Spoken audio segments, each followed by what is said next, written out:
Hello, everyone, and welcome to the Confederation Club of Waterloo's Conservative Race 2020 Summer Webinar Series. Our goal is to bring Canadian digital politics to life, and we apologize for the slight delay in this evening's webinar. We appreciate the leadership candidates from the Conservative Party taking the time to speak with our members, party members, and other engaged citizens. And we thank you for joining this final webinar for this summer series. My name is Barb Shackleton, and I'm the Confederation Club Director of Marketing and your host for today's webinar with Peter MacKay, who will be introduced shortly. I will also be joined by Jerry Zhang, current president of Confederation Club, and Stephen Kay, our Speakers Committee Chair. But before we dive in, a few items of interest to mention. We are recording the webinar, so you will be able to share and listen today.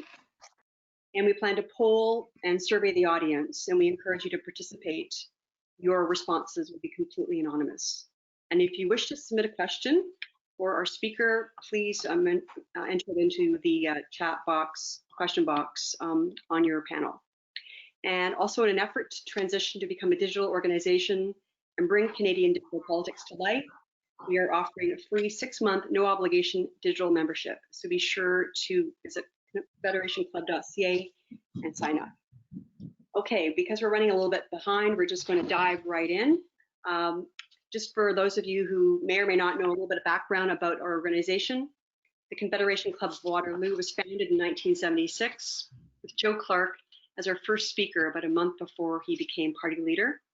Our speakers have included past Conservative and Progressive Conservative Prime Ministers Brian Mulroney, Kim Campbell, and Stephen Harper.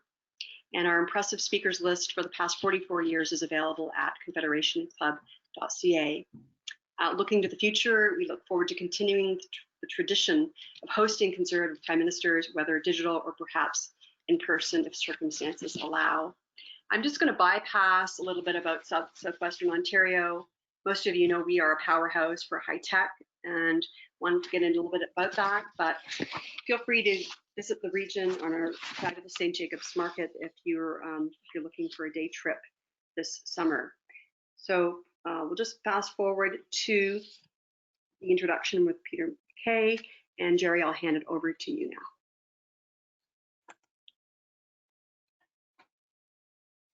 now. Okay, thanks, Barb. I do want to thank all the audience for your kind support in our Conservative Race 2020 series webinar. It is with my greatest honor and privilege to introduce today's guest speaker, Peter MacKay. So Mr. MacKay was born in New Glasgow, Nova Scotia. After graduating from Acadia University and Dalhousie Law School, Peter was called to the bar in 1991. He established a law practice just above a local pizzeria in his hometown as a general practitioner and public defender. So in 1993, he accepted an appointment as a Crown Attorney for the Central Region of Nova Scotia. So Mr. MacKay was first elected to be the House of Commons in 1997. He won the leadership of the then PC party in 2003. And shortly afterwards, he reached out to Stephen Harper and said, "We need to talk."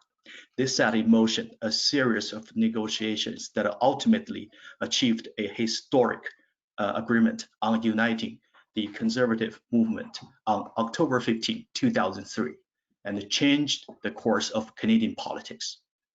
So Mr. MacKay served in the Harper's cabinet as a Minister of Foreign Affairs, Minister for the Atlantic Canada Opportunities Agency, Minister of National Defense, Minister of Justice, and Attorney General. So at the age of 49, after 18 years as an MP with a young son and a second child on the way and an ailing mother, Peter left politics in 2014 and returned to the profession of law. So today, Peter lives in Toronto with his wife, Nazanin, and they are the loving parents of 2 boys and a girl. So Mr. MacKay's leadership campaign platform was centralized in his 8-point jobs plan for Canada, which will help Canadians come out of COVID-19 stronger than ever. So ladies and gentlemen, without further ado, I give you Peter MacKay. Peter, go ahead. Jerry, thank you for the very kind words of introduction, and to Barbara and Steve for the invitation to be with you. And I'm looking forward to this evening's discussion. I know this club has a long and storied association with our party and with the country. And as Barbara mentioned, with certainly promotion of the region and all that it has to offer. I was recently in Cambridge and Waterloo, and we made some stops there, including on the campus. And I'm delighted to say that technology and much of the economic recovery that I think is possible and absolutely essential for our country will emanate from that region, and will emanate from the opportunities that technology will create. As was mentioned in my introduction or my bio, I've been away from politics now roughly 5 years. I've been raising a young family here in Toronto, working simultaneously at a law firm. But it's been the experience at home, I think, that maybe has prepared me most notably for a return to politics. With 3 young kids under the age of 7, there's a lot of screaming and yelling, a lot of accusations, unfair or otherwise, that come my way, and I'm constantly cleaning up somebody else's mess. This is going to be an incredible challenge, to say the least, given the state of our economy, given the size of both the deficit and the debt. We have a tremendous amount of work ahead of us as a country, and that recovery is predicated entirely on the private sector and its ability to rally, to raise growth and opportunity and prosperity within the private sector. Government, of course, can play a role in that and help set the table and set the conditions, but we have a great deal of work to do. In order to do that, and in order, in my estimation, for the Conservative Party to be in a position to govern, we have to stay very united coming out of this contest. And leadership contests are by design competitions. They can be bruising affairs. We have styled our campaign very much around presenting constructive ideas to the Conservative membership, but speaking more broadly to Canadians. And we have stayed on the high road. This has been very much a rigorous campaign of ideas, but from my perspective, this is not personal. We have to unite and coalesce around whoever that new leader is immediately at the conclusion of this race on August 23rd. And then that leader of Her Majesty's official opposition has to get to work day one in holding the government to account. I'm not going to go into great partisan lengths to describe what's been going on in Ottawa of late, but suffice it to say the Prime Minister is now under a 3rd ethics investigation. The sad spectacle of money going out of cabinet in a clear conflict of interest, having to then pull that decision back. And of course, the investigation is looking very much at the family connections, and the friends of Mr. Trudeau and its connectivity to the We organization. I've been touring around a little bit the last number of weeks, although things are still quite limited. That has given me a good sampling of what people are thinking and saying in the country. There's clearly tremendous anxiety and uncertainty still as a result of COVID-19, but there are bright spots on the horizon as well.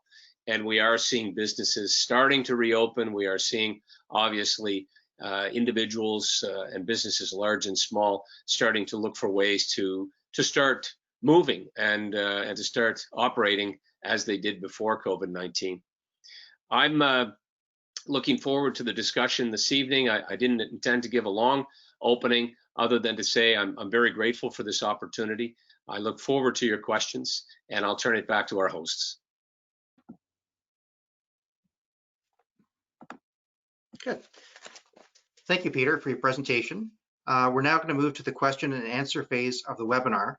And some questions were pre-submitted by Confederation Club members and other party members. If you'd like to ask Peter a question, and a few people have already done this, please send your question through the question function. Our online attendance is quite large today, so please keep your questions short, no more than 2 to 3 sentences, so as we can get through as many questions as possible. We'll now start with the questions. Canada now has a total debt of over $1 trillion and still growing. What would be your plan as Prime Minister for handling this? Well, there was reference in the introduction, and I will go into some detail now on the 8-point jobs plan for Canada, which lays out what I consider to be the centerpiece of economic recovery post-COVID-19, but we can't start soon enough on this track. It means getting our natural resources to market. We are blessed in this country with a disproportionate amount of natural resource capability. Getting behind projects in agriculture, of course, oil and gas, forestry, farming, fishing, all of this, mining, means making some legislative changes, including getting rid of Bill 69 and 48, which are very much detrimental to Canada's ability to build pipelines and to ship LNG to various parts of the world. Why is that important? Well, not only will it open up potential new markets for us in the energy field, it will also remove the thorn from the lion's paw in terms of much of the tension in Western Canada, Saskatchewan, and Alberta. And it will allow us to export clean, highly regulated, ethically produced, competitively priced Canadian liquefied natural gas to places like India, parts of the Asia Pacific, parts of Europe, and even make Canada energy independent, which is something we should have achieved some time ago. Burning Canadian oil and gas as a replacement for coal cuts coal-fired generation by 50%. Greenhouse gas emissions would plummet in some parts of the world, which is very much to everyone's benefit. But then Canada's a real player. Then we're actually doing something as opposed to a carbon tax, which does nothing to lower greenhouse gas emissions and basically just makes us less competitive and punishes many of the manufacturers and businesses disproportionately, and those who live in rural parts of the country who don't have alternatives for transport. So it's very important and a centerpiece to what I think is the economic recovery. Same can be said for our ag products. We need to be able to get them to new marketplaces, capitalizing on existing trade relationships like the Comprehensive Economic Trade Agreement with the European Union, a 500 million person, $17 trillion GDP economy, where we're just scratching the surface in terms of the opportunities for Canadian product. We should be first in line with Great Britain to sign a new trade agreement. We should be doing more with South Korea, more with Japan, others in the Asia Pacific, and pivoting away from China. We certainly shouldn't let them anywhere near our 5G network, but we should build more capacity in terms of our high-speed internet around the country, which is another part of the jobs plan, which is to capitalize on much of the tech sector and repatriating a lot of businesses and Canadian know-how back to our country if we can create a more competitive environment. In addition, we need to bring back manufacturing to Canada. We have discovered, of course, to our shock and horror, that we are not even making some of the essentials that we needed during this pandemic. And so we need to do more for training and support of manufacturing, and again, repatriating jobs that may have left due to high taxes and excessive red tape. Small businesses, of course, are a big part of the recovery, as are our important ability to restore consumer and business confidence, lost not just because of COVID-19, but already because some of the conditions, the economic conditions that existed in our country. And we need to make our tax system much more competitive. It should be a driver for jobs and growth, not something that's driving jobs and growth away from the country. And finally, we need pro-employment trade policies, but we need a government, of course, that is acting in essence more like the private sector, that has its finances under control, that will work with the private sector, not be philosophically opposed to some of the risk and some of the conditions that the private sector are looking for. And that will put Canada on a path to returning one day I say, for emphasis, to a balanced budget. This government took office in 2015 with a balanced budget and went about, prior to COVID-19, running up to $100 billion in deficit spending. That is unsustainable even in good times. And yet that's exactly the opportunity that was wasted. When we went through a recession in 2008, 2009, we, of course, embarked on stimulus spending, but very quickly returned to balance. And as I said, when we turned over the keys to government, that last year of government in 2015, the budget was once again balanced.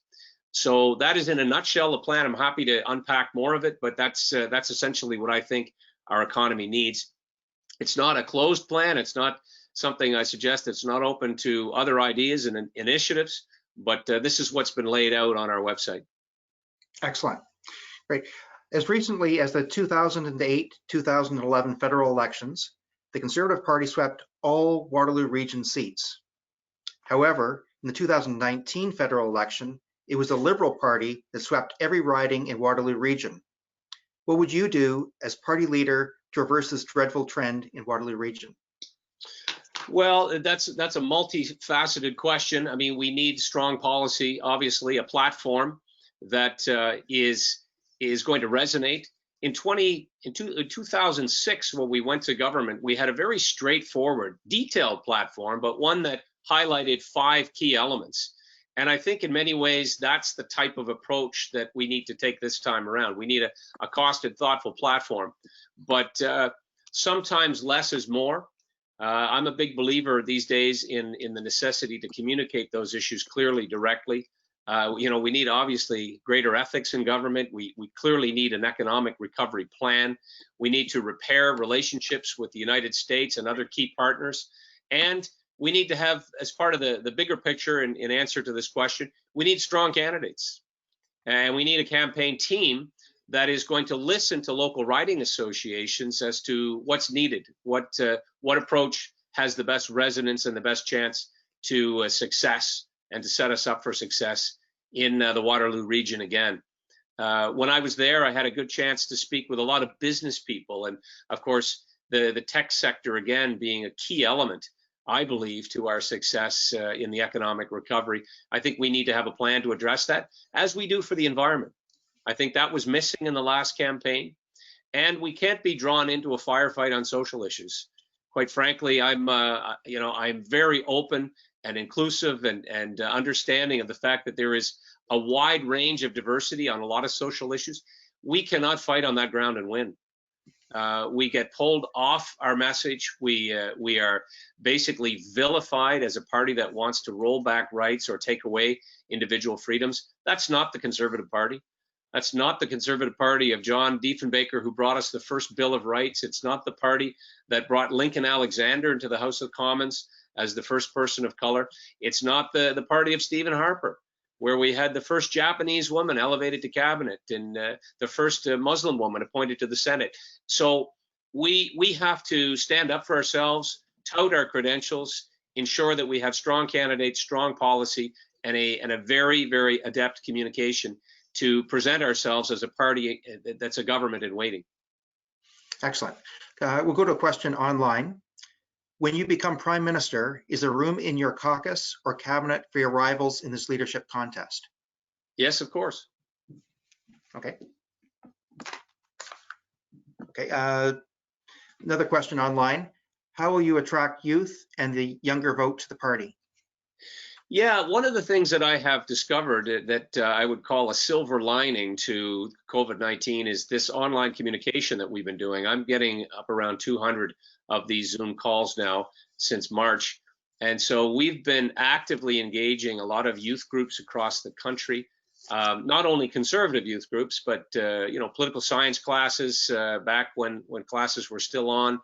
And that outreach has to continue well beyond this leadership contest. We also, when the time is right, have to have a presence on university campuses and community colleges and speak directly to young people to, again, ensure that the message isn't distorted, that the Conservative Party isn't vilified, as is often the case, unfortunately, in academia and on campuses. And the other sort of practical things that I have concluded that we need to do is reintroduce a youth wing of the Conservative Party, which almost happened at our last annual general meeting in Halifax. It came very close to the membership voting to bring that back. I think that will happen. I also believe that membership for young Conservatives should be free as an offering, and then I believe eventually all membership in our Conservative Party should be free, but that should be something that happens sooner rather than later. And, I want to encourage members of Parliament, senators, officials within the party to embrace this as a challenge. We need to go out and talk to young Canadians about the merits of the Conservative Party, our philosophy, what we really stand for in this country as the party that put the country together in the first instance, and the party that has guided through Canada through some of its most difficult, challenging, and rewarding times in our country's history. Great.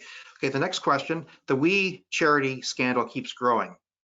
Can you comment on Finance Minister Morneau and Prime Minister Trudeau's testimony on the We charity scandal?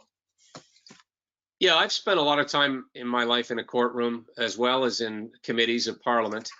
And quite frankly, I found their testimony riddled with inconsistencies. I question some of the assertions going back to the timing in which it now would appear that the We organization was gearing up to start administering this $912 million contract without cabinet approval. And the Prime Minister's assertion that on May the 8th, he personally tried to intervene and pull it back. But we know that a few weeks later, it was approved. It sailed through cabinet and was off to the races. Had it not been discovered and had essentially the Prime Minister not been caught and outed for this blatant conflict of interest due to his family's remuneration from We, his own personal connections to We. So his mom, his wife, and his brother had all received speaking fees or remuneration. And, you know, I'll come back to Finance Minister Morneau in a moment, but that, as the saying goes, the buck stops there.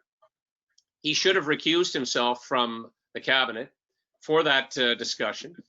I find it completely unbelievable that the impartial professional public service, as he likes to call them, came up with this scheme on their own, and that it was the public service. They were telling him that the We organization was the only organization in Canada that could have provided guidance and delivery of this program. That's just, I just reject that out of hand. That's simply not true. And the other reality is that the Prime Minister, in telling Canadians through his testimony that he tried to stop it. Well, what changed? What changed from the time that he decided maybe he was in a conflict and he shouldn't approve it to it getting approval? And he had ample time to consult. I see some of the discussion, some of the commentary in the paper these days that he needs an ethics counselor in his office. Well, that's called a chief of staff. That's also called using common sense. If you have close family members who have been remunerated by an organization that's about to get close to $1 billion of taxpayers' money, probably isn't going to look good. Minister Morneau exhibited equal appalling judgment in sitting in cabinet and approving money to an organization that employed his daughter and promoted his other daughter's book. Even more jarring was the admission that he had taken a 4-day paid trip from the We organization and only offered up to make repayment the day that he went to committee. None of this passes the proverbial smell test. And so here we have the spectacle of the Prime Minister going under investigation of the Ethics Commissioner a third time, and the Finance Minister similarly going under for a second investigation. Another occasion where he hadn't declared assets. He forgot that he had a villa in France. He forgot that the organization that was started by his father might somehow benefit from decisions that were being made by the Liberal government. All of this really is quite shocking. And previous ethical violations involving the Aga Khan and more recently the SNC-Lavalin affair.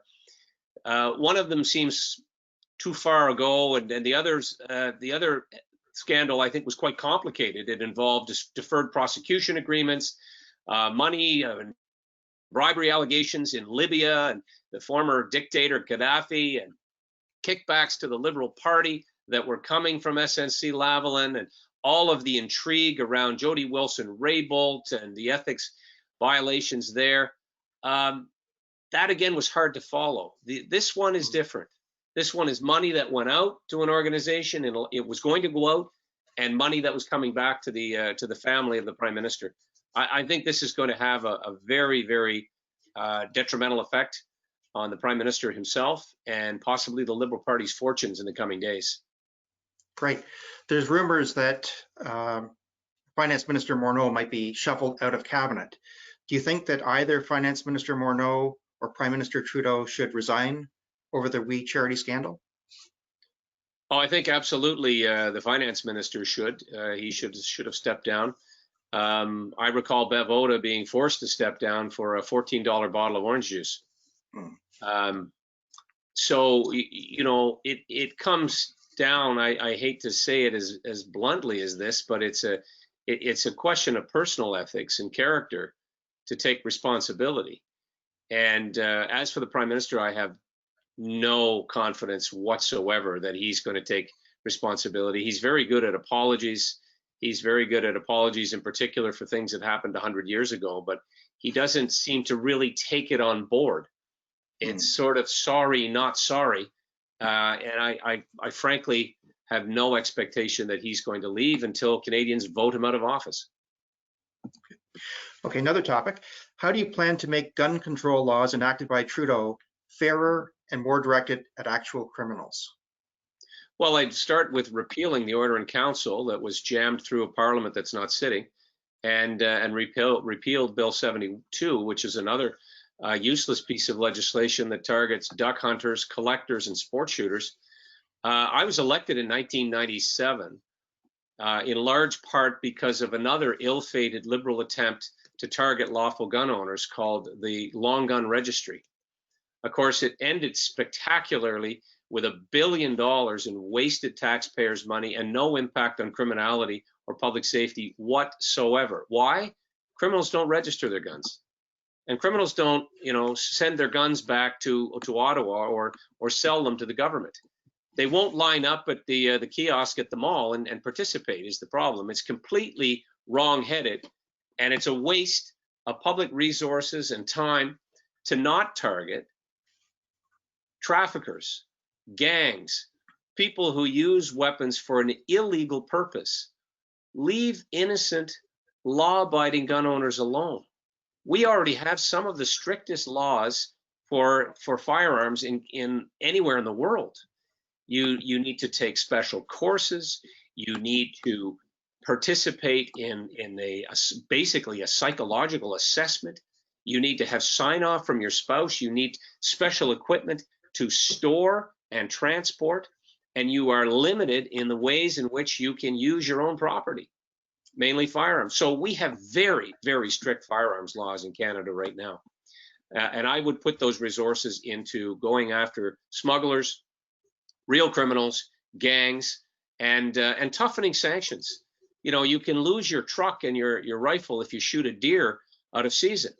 If you're caught bringing firearms illegally across the border or smuggling them or selling them, they should be seizing vehicles and people should be doing mandatory jail terms. Excellent. There's a few similar questions on social issues online. Can you tell me your position on abortion?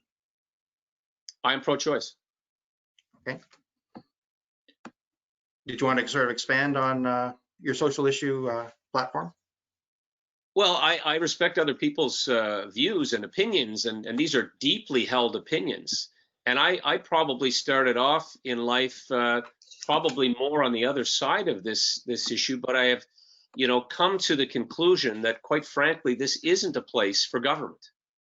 These are for people's families, their physicians, and their God. And I'm, I suppose, more libertarian on this. What I find is that when we are discussing this in the public square, it's conservatives that pay a price for it. We get misinterpreted, we get vilified, we are brought basically to a place where any discussion of this tends to scare people because the discussion immediately is misconstrued as conservatives want to take away hard-fought rights. They want to somehow eliminate people's ability to access, on occasion, medical help when they need it. And so for that reason, I give a very straightforward answer when I'm asked the question. And then my next response is, can we talk about the economy now?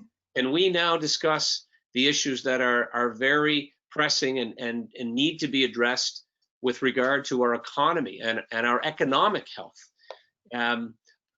We will have, obviously, bills, private members' bills brought forward, and I believe in conscience rights.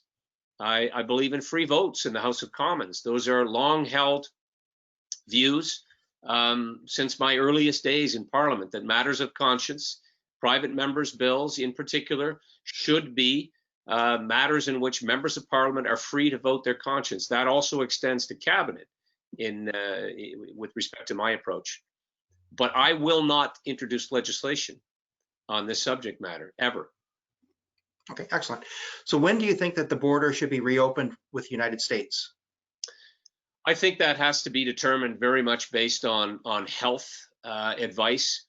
And we are, of course, watching very closely what's going on in the United States, in addition to what's happening here in our own country. And so we're not there yet. Having said that, I also think that there are parts of our border that need to be closed to illegal immigration prior to COVID-19. I visited Roxham Road in between Quebec and New York State, and this is one of those flashpoints where we've seen over the last number of years, after Mr. Trudeau's spontaneous utterance on Twitter that everyone can come to Canada, we welcome everybody, hashtag diversity is our strength. And now we have about 30,000 people who have come into our country and we don't know where they are. And I'm very pro-immigration, I want to be clear, but I'm very pro-orderly, timely, fair, immigration that respects the rules. And we have a right, just as we do in our own homes, to decide who comes in.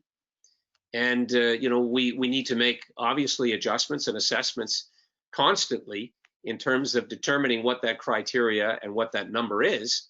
But right now, I think the border has to remain closed, but for certain, economic traffic that's going through, and there are ways in which we can regulate that clearly. We need to work really closely with the United States of America.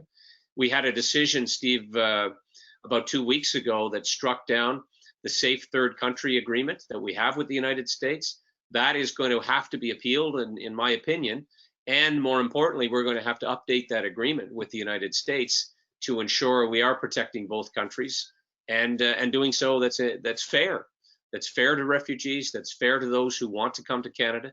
We need to encourage an orderly procession. And frankly, no one is saying don't come to Canada. We're simply saying use the front door. Right. A longtime Conservative Party member asks, one of the reasons for failing to win the 2019 federal election was the seeming lack of experienced people Andrew Scheer surrounded himself with. Are you willing to take the best people for the national campaign, not just the people you are familiar with? Absolutely. And that is one of the long and hard lessons, I'm afraid, of some campaigns. And I'm not disparaging Andrew in any way, but your campaign team for the leadership, or your previous local campaign team is probably not best suited to win a national campaign. You really need the very best. And sometimes those people are in other camps, or they're in the private sector, or they've chosen to step back from politics and may now be ready to return. So believe me, I have my eye on who those folks might be. I'm not presuming anything, but yes, you very much have to open up the door to building a better, bigger, stronger team at the end of a leadership contest. Excellent. Okay, question online. Is there a way to counteract the inherent media bias that we are bombarded with? Well, the short answer is this type of online communication, social media, allows you to bypass completely what the media will try to do in interpreting your message for you. I'll give you one example. It's a strong example. During this election campaign in just past fall, I was doing quite a bit of work for the party, and I was in a cab in downtown Toronto, and the cab driver, who was a new Canadian, he heard me talking on the phone, and he said, "Hey, you know, I really like the Conservative Party, and I've always believed in the Conservative Party since I came to Canada. I love the economic policy. I really liked, you know, the emphasis on individuality and families, and you know, really, most immigrants feel that way. And he said, but I was afraid you'd send me home. I said, pardon me? He said, yeah, I felt that the policy of the Conservative Party in 2015 was to send people back to their country of origin. I said, what on earth would ever make you say that? He said, well, I drive a cab, so I'm listening to CBC all day. He said, oh, okay, all right. Well, let me just explain that that's certainly not the position of the Conservative Party. My wife is an immigrant to this country. My mother was an immigrant to Canada. I would never be part of any party that would put forward such a policy. I said, are you referring to the policy that said, and it was never brought into law, but that anybody who left Canada to fight ISIS or join a terrorist organization might be prevented from coming back to Canada after a hearing? And he said, well, I'm for that. He said, everybody's for that. I said, well, that's the essence of what we were talking about. And so it is absolutely essential to have good communications, clear communications, to push back on the bias and the misrepresentation that happens. And look, we just cannot, and I believe have not been able to, for decades, been able to expect the mainstream media in Canada to carry our message in a way that's accurate, that reflects positively on our party, and that is going to ingratiate us to Canadians. We're going to have to do it the old-fashioned way. And thankfully, with social media, we can do that now directly. But it's hard work, it's groundwork, it's having, you know, people, proxies, people who are going to go out and carry our message directly. That's how we win elections. Excellent. As Prime Minister, what will be your primary priorities for your first 100 days in office? Well, implementing the 8-point jobs plan. I would very much like to assemble an all-star team of economists, business people, sector representatives, individuals with past and current experience in dealing with this economic crisis that we're going to be in. I referenced earlier in my remarks, in 2008 and 2009, we dealt with a recession, albeit different time, different circumstance, not a pandemic, but it was a global recession. And we took serious action with respect to working with the private sector and of course, doing a line by line, agency by agency, ministry by ministry examination of government spending and program, looking for ways in which we could wring out efficiencies, find ways to make sure that we were delivering services in a way that was accurate and made sense and was in sync with the private sector and helping Canadians weather the storm. We also made major infrastructure investments. And so there's a bit of, I don't want to overemphasize it, but there's a bit of a roadmap there. Having sat at Cabinet and at the Treasury Board and through that deficit reduction action plan exercise on 2 occasions as a member of Mr. Harper's Cabinet, I have a very good conceptual view of what we need to do. And so those would be some of the areas that I would focus on in the first 100 days. There are other items, but I would say that is the centerpiece of what I want to do in the first 100 days. Absolutely. A couple people have asked this question. Do you hold any other passport? No. Okay, that was a simple one. My mother was Irish. My wife came to this country as a child, but no, I have a Canadian passport, born, raised, no other passport. Excellent. Can you expand on your environmental platform? Sure. Well, the environmental platform, as I said earlier, speaks very much to the necessity for Canada to be a net exporter of liquefied natural gas. We obviously need infrastructure to do that, and we obviously will require an approach that is going to bring about consensus in some parts of the country to make those lines reach both coasts. So clearly we have challenges in Quebec and British Columbia, but I believe that the paradigm shift has happened, and there is very much now an understanding of the urgency to make this contribution to reducing greenhouse gas emissions globally. We're not the problem, Steve. We're 1.4% of global emissions. Let me say that again, 1.4%. And with our low manufacturing footprint, our massive forestry in this country, and the fact that quite frankly, Canadians are more conscious of our commitments than most countries. We are not going to make one iota of difference when it comes to reducing global emissions unless we help other countries.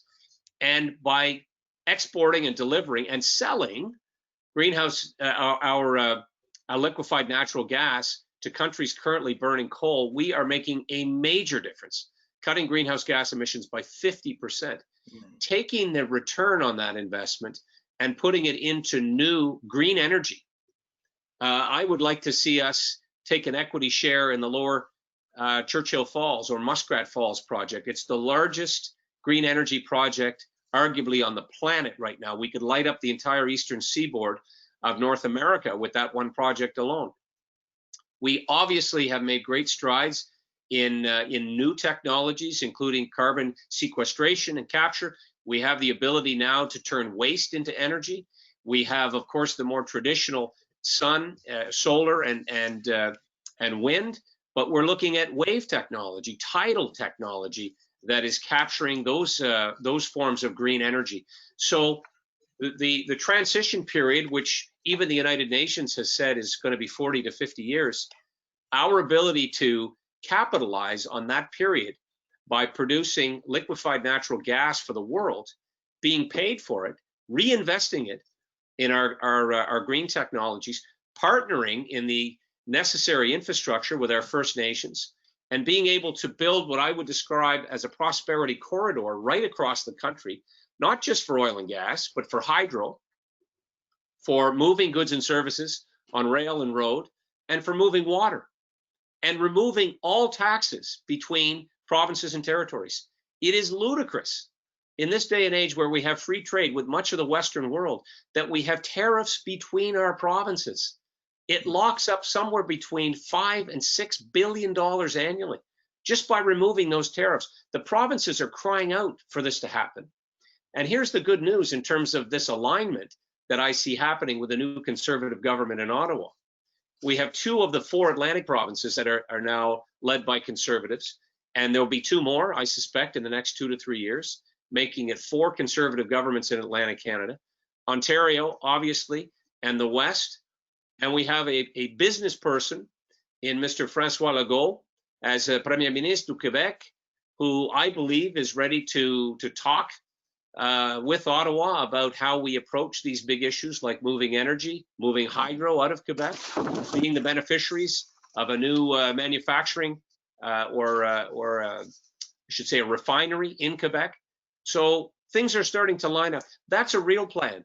That's actually going to reduce greenhouse gas emissions globally, make Canada a major player, and quite frankly, see our country's GDP rise because of the jobs and the opportunities and the spin-off associated with that one concept alone of an energy and an economic prosperity corridor. And it's not a new idea. Mr. Scheer spoke about it in the last campaign, but it actually goes back to the 1950s. And the Diefenbaker government, and it goes back to the idea of uniting this country by rail, as John A. Macdonald did 155 years ago.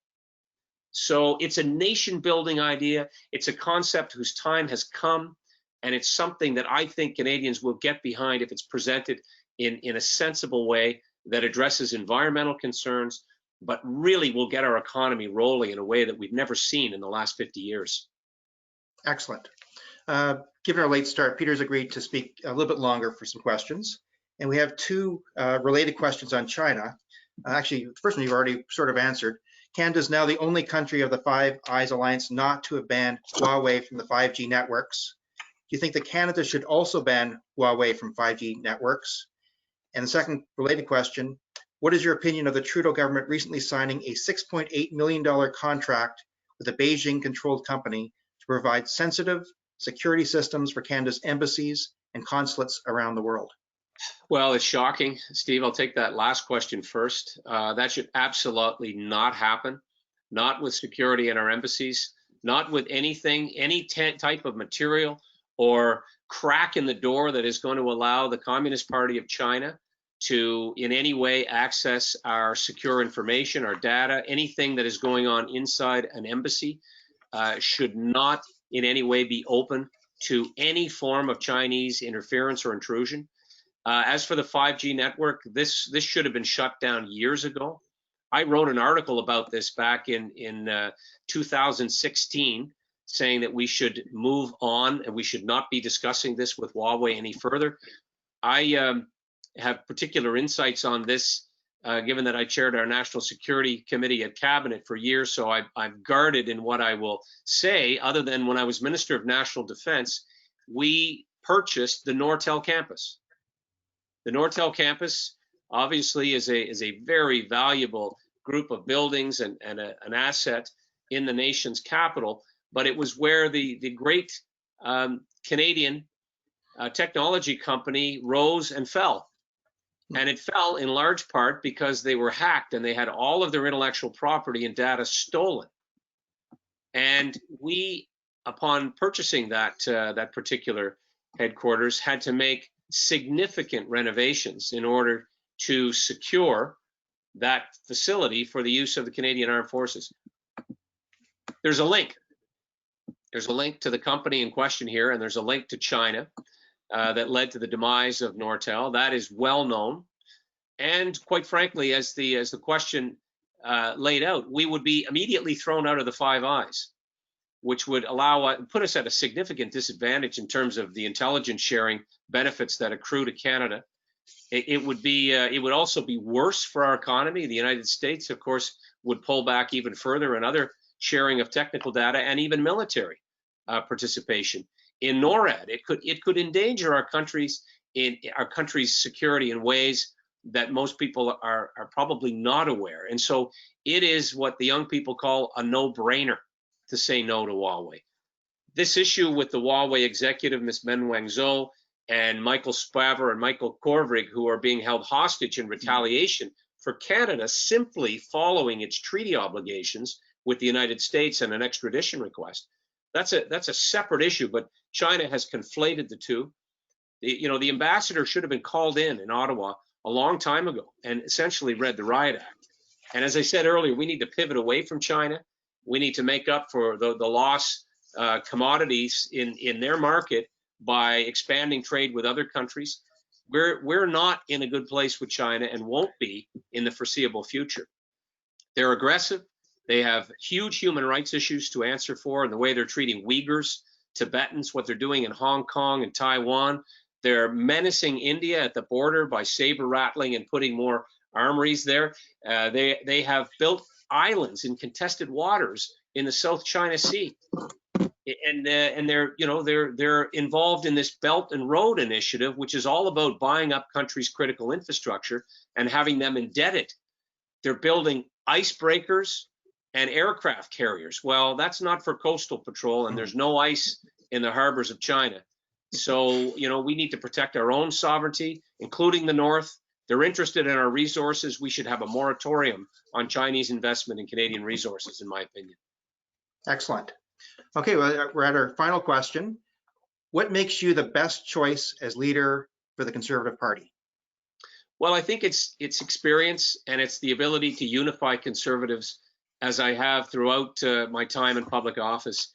I was deputy leader of the Conservative Party when we merged our two legacy parties together in 2003, 2004. We were able to bring about an end to the historic rift in the conservative movement, and lo and behold, we were back in government in 2006.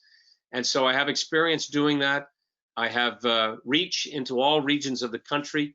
In terms of Atlantic Canada, we held a majority of seats there during my time in government, and we'll make inroads in other parts of Canada where we have to, including in Quebec and in the 905 in Ontario in particular. I'm convinced we can win a majority of seats. We'll address the issues of Western alienation. We'll beat back the Bloc resurgence, and we'll be back in government. And I'm confident that we can do that. Good. Well, thanks very much. Really appreciate the opportunity to get to know you and your platform better. And I'll now ask our host, Barbara Shackleton, to formally thank you on behalf of the club. Thanks, Steve.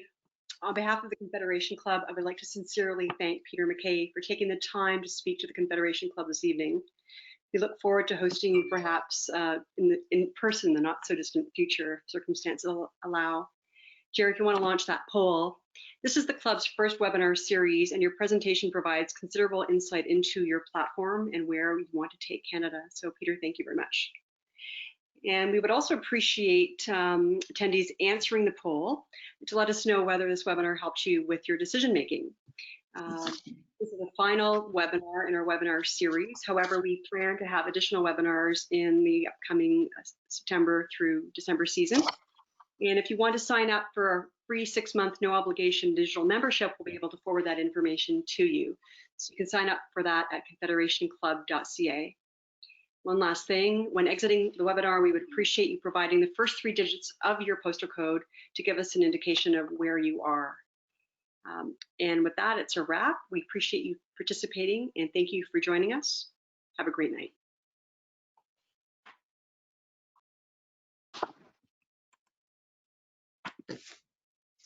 Thank you. Thank you, Jerry, Steve, Barb, thank you so much.